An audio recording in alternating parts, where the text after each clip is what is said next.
I love very much the last discussion because it leads over to the next topic, Trusted Cloud Platform. And because the question showed, can I trust to what I get? So normally this is a typical question, but nobody says, do I buy only trusted cars?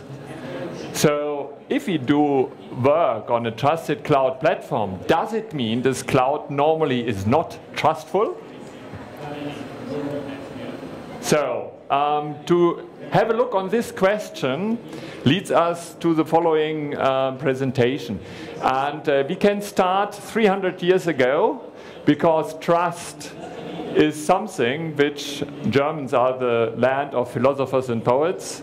We are thinking about for a long time, because Germany was divided in several parts and nobody could work with each other. So Immanuel Kant started and thought about how we can handle this. Somebody who doesn't know Immanuel Kant? Everybody knows him, that's very well, so I can reduce my speech to what is trustful cloud.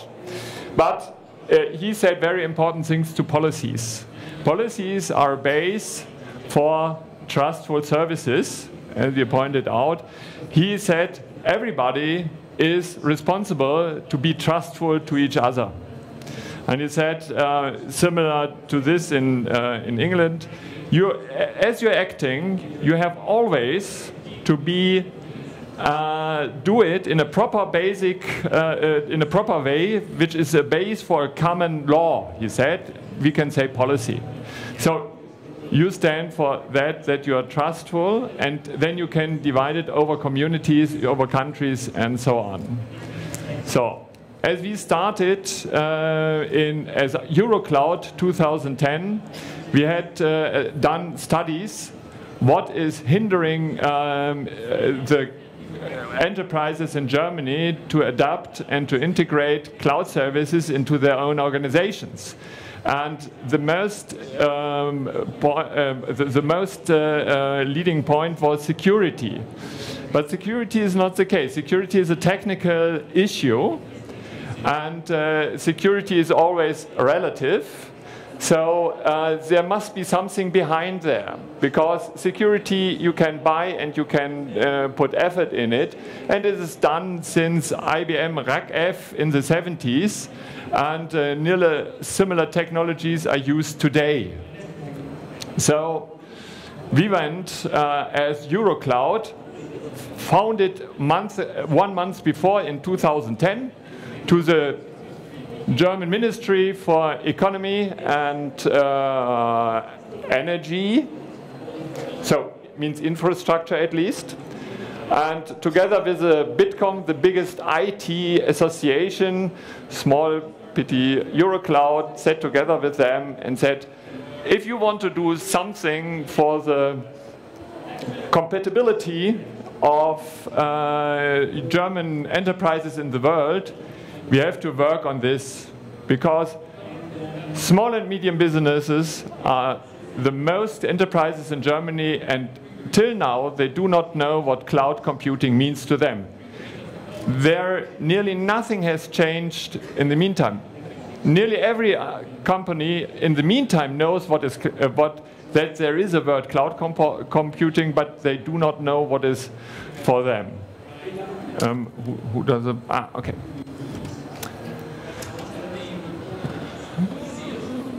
So, and it ended up in Bitkom, in CeBIT this year, where we could launch Trusted Cloud as an union, as an association of all major stakeholders in this area. And what? Ah, yeah, okay. That's me, but that's not important. This is Machnik. He is the state secretary from the BWI, and they are funding this project. So we have one step into the direction of trust, because they would not do it if they would not rely on what we are doing as a team as we started there. Starting point was in 2011 with a big research project, and this research project targeted to work out trustful how cloud services work to each other. The problem most Germans with cloud computing have is we have in Germany a verb for steal. And if you conjugate steal, it is ich klaue, du klaust, klaut. So everybody thinks that is something criminal. So we have to fight against this. That's not easy. So Germans have to show that it is not criminal, which in some cases is, but it is trustful. So we handle out what it is. So the next problem is cloud computing. If you go into the technical aspects, you can say, okay, nothing new to me, but at least for the hardware and for the software, from their point of view, it is quite cloudy, because the hardware doesn't know any longer which processes are running on my CPU. They do not know how important is it, how reliable is it, what does it do to the others. And on the other hand, the software, which is running as a service, does not know exactly on which CPU it is running. That's the main foundation of the word cloud. It is not very good, but we handle this. And I think we can change it at the state we have. So we have to work on the next really important point, which we did in the Trusted Cloud Research Project. How talk software services to each other? What is a trustful communication between it? How can a software artifact know another artifact is trustful to cooperate in a cloud service delivered to a customer? And not only to two cloud services together, but in nearly most SME enterprises, we already have IT, which is installed and running for years, and now a cloud service is coming, and it must be accepted, let me say like this, accepted by the software which is already running. It has to be integrated, and you need it in a trustful way, so that the CIO can go to his boss and say, everything works fine and no problem at all. So, this is what I said. I personally worked on this project, Cloud Worker Platform. It's one of the Trusted Cloud research projects. Cloud Worker is put together from cloud computing and craft workers. So it's a cloud for craft workers. These are very small enterprises. And this is an important point. They are very rare in information technology knowledge. And they use Word and all the stuff which is not cloud-based till now. Maybe Word 95, still running on their system with Windows 95. So how to help them to get in a position of digitalized craft working?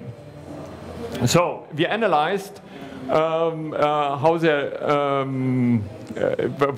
what they have in their portfolio right now, and it is ERP on the supplier side, where they buy their parts which they need to restruct a bathroom or something like that. They always have emails, they have maybe, in better cases, a CRM normally used to write an invoice, or some other apps where we do not know where they come from. So maybe they participate in governmental projects. They also have a interface to that side, and so on. And our task was to get this together. The main point was how we can do it on a secure and trustful way. So, 14 projects, 16 projects in total worked in different areas, not only craft workers, but also in the health industry and in the research industry and something like that. And at the end, we said, okay, we have so many results out of it, and what can we do with them? So, one outcome is don't let them be somewhere else in a database and nobody knows that it is there. We have to bring them out and have to bring them in use. Best thing, of course, is to build up the physical application lifecycle you normally have. And we are going to address with a trusted cloud platform this lifecycle till now, so that small and medium enterprises, bigger enterprises normally do not need such kind, because in the past they built up big IT centers on their own, and they have it already in place, hopefully. But we built this platform for small and medium enterprises and provide them information from different resources, from Eurocloud, from research projects, from the state office for security of the internet, and so on, to help them, to give them a guidance how they can work if a cloud provider came, if they are in the position to decide, can I use the functionality of this service, or should I decide another service or something like that? So, Cloud Finder. We had the point just before of criteria how to describe a cloud service. And of course, we are going there to build up within the platform a list of cloud services which can be searched and can be addressed to this. At the point now, we have checklists for cloud service providers to fill in so that they can be found on that platform. There are also other platforms in the market in Germany where we can incorporate in this, because it makes no sense to have 10 different listing points and an SME has to look for every list and to build up his own opinion. We provide success stories, or we provide a place where companies can show their success stories, to be honest. And the idea is that you not go out as a small and medium enterprise and throw all away what you have and what you're familiar with to work with, but to enhance or to redefine only special parts of it, so that all your employees can be comfortable, accept and adapt the new functionalities without learning a total new infrastructure and software environment.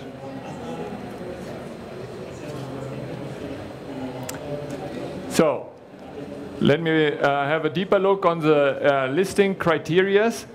They are, as Eurocloud, you might know that we have developed this audit, this software as a service Eurocloud star audit. Fabersoft this morning showed that they have a 5-star on it.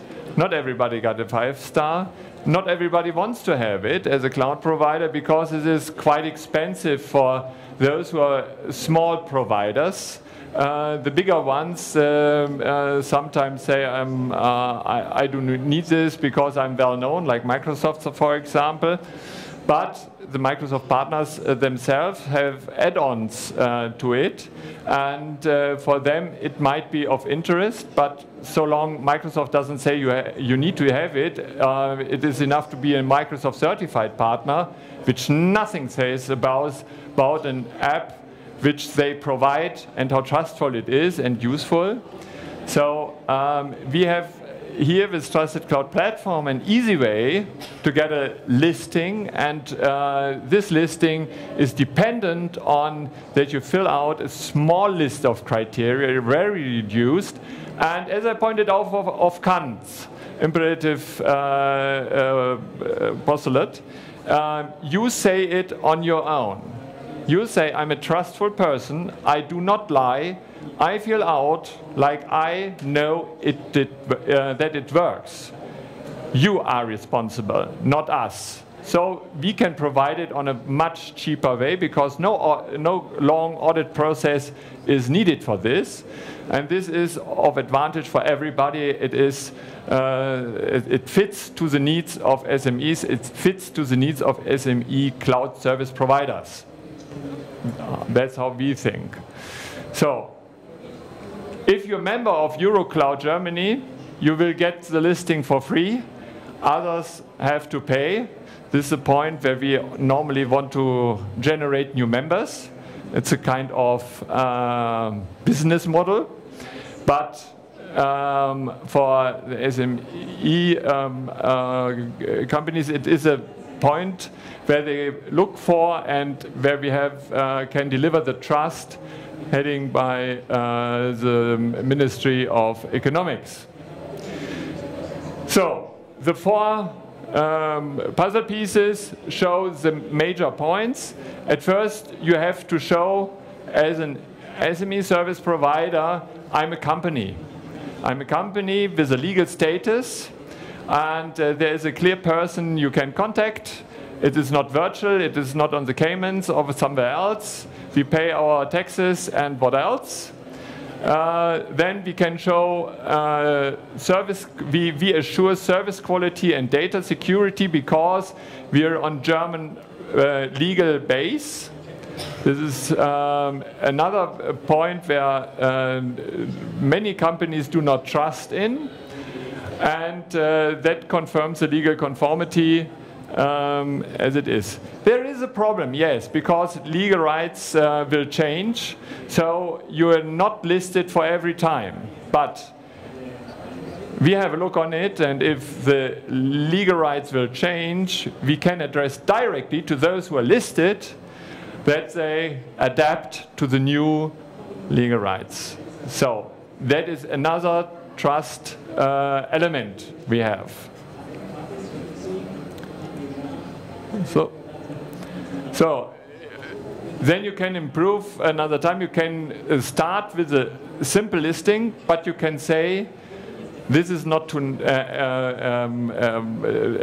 enough for me. My customer want to have more. Then you can go go into a further certification process, which is done by auditors accredited by the Trusted Cloud Platform. So the model is like this. More or less, I have described it before.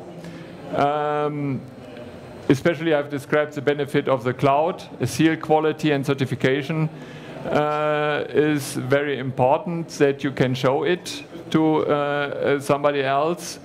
And we want to enhance this kind of platform, not only to be a knowledge network. The knowledge network also can be the starting point for a technical platform, for a demo system environment, where cloud services can be accessed. As you might know, some offer demo functionalities. Normally, these demo systems are filled with some demo data, which nothing has to do with what you have. And we need an environment which is independent from the provider, because then we can show that the trust promise can stand out. And you can go there if you have the knowledge, and you should build up the knowledge if you're a normal SME, because digitalization is the process every enterprise touches today. And you can go there and start with your own small app or cloud service, which you might provide to your end customers as a cloud worker, as a craft worker in the cloud, or as a dentist, or as a legal consultant or something like that, and say, okay, I want to provide it. Is it trustful? Because I know in the meantime a little bit, but not that much that I can trust myself. So help me to become trustful. Oops. So the process another time. I talk too fast. We can go through this. So this is another point why we try to ensure the trustfulness. There is a German point where such services can be processes can be accredited, and we are working along this process. That is a kind, I think it's a good idea. Although most of us do not understand what in the schemes is demanded, but at least it assures we cannot know everything. We do not know how a diesel injection in a Volkswagen really works. So normally we think, okay, the car runs and okay, it is complying to legal systems, and afterwards we realize, oh, Volkswagen didn't have a trusted cloud system. So okay, but they didn't run through DAX with their software, so no wonder. And I'm coming to the last point. We are here in Romania. We could be in France. We could be in UK. We could be somewhere else. Cloud is not a German topic. Trusted cloud is also not a German topic. It's not only an European topic, but we should start to enhance to European level, and maybe we can enhance above this. And this is my wish for you. From wherever you come from, think about what can you take out of this trusted cloud I've told you, and use within my own country as a member of EuroCloud, or as somebody who will now enter EuroCloud, and we can help you to roll out your platform according to your country level legal aspects, and then we can connect, and maybe a Norwegian cloud provider is accredited in Germany as well over this trusted platform. Thank you very much.